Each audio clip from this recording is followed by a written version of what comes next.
자, 지구촌 소식입니다. 최보미 리포터, 안녕하세요. 안녕하세요. 최보미입니다. 예. 자, 첫 번째 해외 소식 전해주시죠. 네, 북한이 한국 시간으로 5일 오전 동해상으로 탄도미사일을 발사하고 극초음속 미사일을 시험 발사한 것이라고 어제 주장했습니다.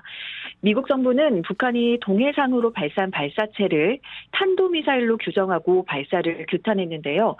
미 국무부는 북한의 미사일 발사를 유엔 안보리 다수 결의안 위반이며 국제사회에 대한 위협이라고 밝히는 한편 대북 외교적 접근에 대한 방침은 유지할 것이라며 북한이 대화에 나서기를 요구한다고 촉구했습니다.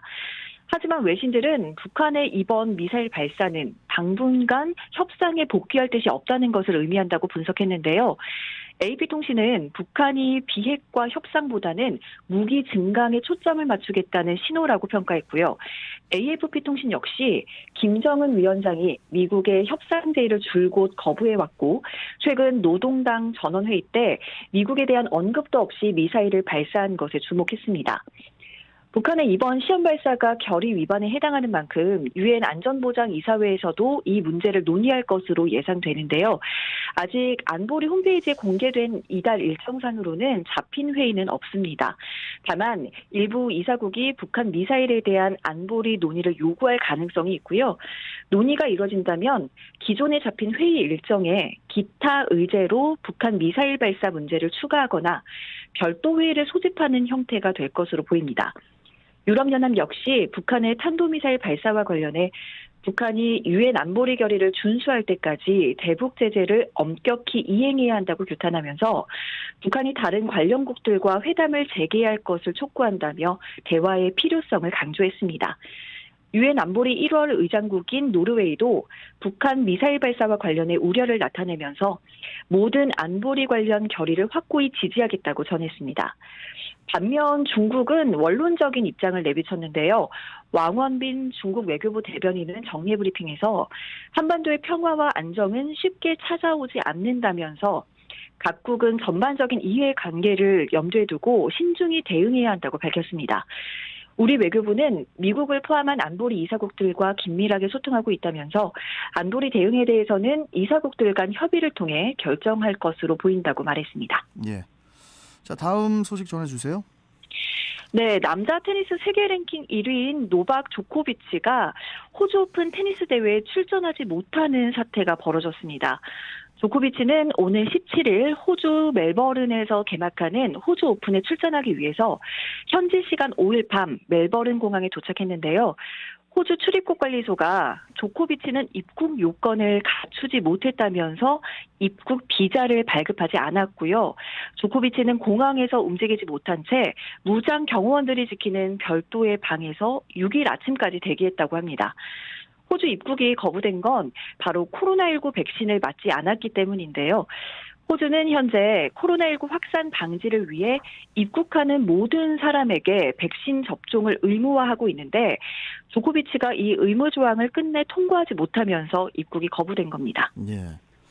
그 호주 오픈이 시즌 첫 메이저 대회고 또 조코비치가 이 대회 4연패를 노릴 만큼 강한 면모를 보이는 그런 대회로 알고 있는데 네. 선수로서 대회를 참가하지 못한다면 뭐 아쉬움이 클 텐데 호주의 그 입국 규정을 몰랐던 건가요?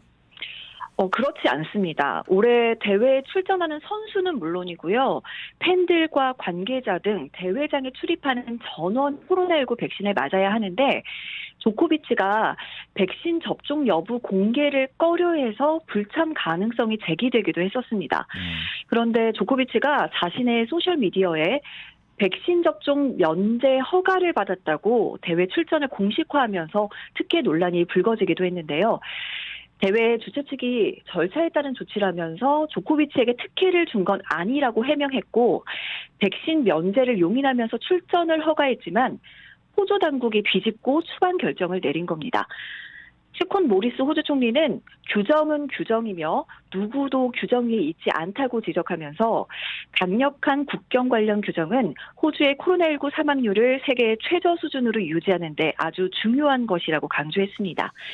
AP통신은 조코비치가 이번 입국 거부에 대해 법적 대응을 할 계획이라고 전했고요. 조코비치의 조국인 세르비아에서도 조코비치의 호주 입국을 위한 모든 조처를 강구할 것이라고 합니다. 네. 그 호주 총리가 한 누구도 규정 위에 있지 않다. 이 말이 또 인상 깊은데, 그러니까 아무리 톱스타라 할지라도 그 나라의 규정 위에 있을 수는 없겠죠. 호주가 방역 모범국으로 평가받는 이유가 이런 데 있지 않나, 이런 생각이 듭니다. 네.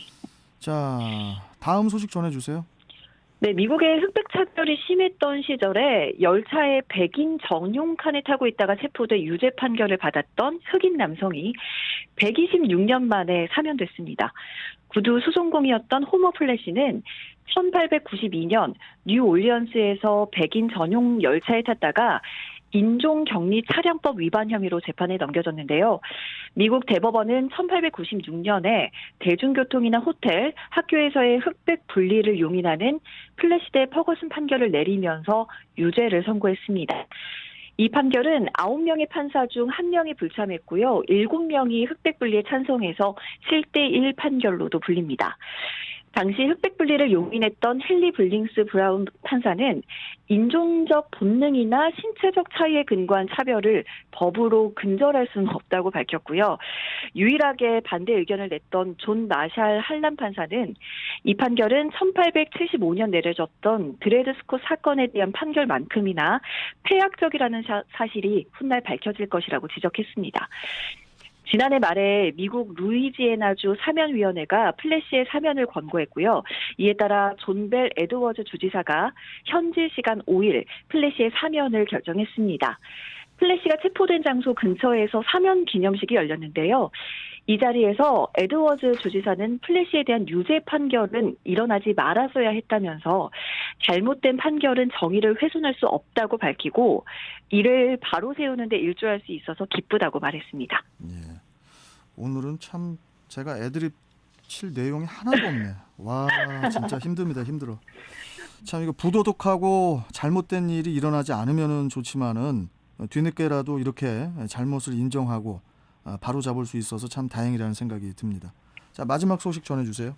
네, 살인을 저지르고 복역하던 중 탈옥한 마피아 조직원이 20년 만에 경찰의 덜미를 잡혔습니다. 로이터 통신 등 외신에 따르면 이탈리아 경찰은 최근 스페인 마드리드 근교 갈라파가르에서 마피아 조직원 조아치노 감미노를 검거했다고 밝혔는데요. 경찰이 마피아 조직원을 검거할 수 있도록 한 1등 공신은 바로 구글 맵이었습니다. 이탈리아 마피아 전담 경찰은 탈옥한 감미노의 행적을 수년간 추적하다가 그가 스페인 갈라파가르에 간 사실까지는 확인을 했었다고 합니다. 하지만 정확히 갈라파가르에 어디에 있는지는 알 수 없는 상황이었는데요. 수사관이 갈라파가르 거리를 구글맵 스트리트뷰로 훑어보다가 감미노의 모습과 닮은 한 남성을 발견했고요. 촬영된 장소 인근 가게 웹사이트를 뒤져서 감미노를 체포했다고 합니다. 구글은 구글 맵을 업데이트하기 위해서 필요할 때마다 카메라를 단 스트리트뷰 차량을 운행하면서 도로 모습을 찍는데요. 그 마피아 조직원이 길거리에 서 있다가 카메라에 찍힌 겁니다.